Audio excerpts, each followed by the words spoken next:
আল্লাহ রাব্বুল আলামিন কোরআনে কারীমের ভিতরে নবীজির নাম একটি বারের জন্য নাম ধরে তাকে ডাকেন নাই, বরং তিনি বলেছেন তোমরা পরস্পরকে যেভাবে নাম ধরে ডাকাডাকি করো আমার নবীকে সেভাবে নাম ধরে ডাকবে না। আল্লাহ নিষেধ করেছেন আমার নবীর নাম ধরে ডাকবে না।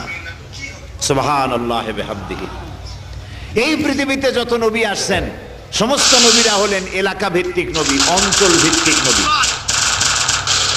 এক এক এলাকার, নূহ আলাইহিস সালাম এক এলাকার, মুসা আলাইহিস সালাম আলাক এলাকার, দাউদ আলাইহিস সালাম আরাক এলাকার, এরকম এলাকা ভাগ ভাগ করা। কিন্তু মুহাম্মদ সাল্লাল্লাহু আলাইহি সাল্লামকে আল্লাহ রাব্বুল আলামিন কোন এলাকার জন্য নবী বানান নাই।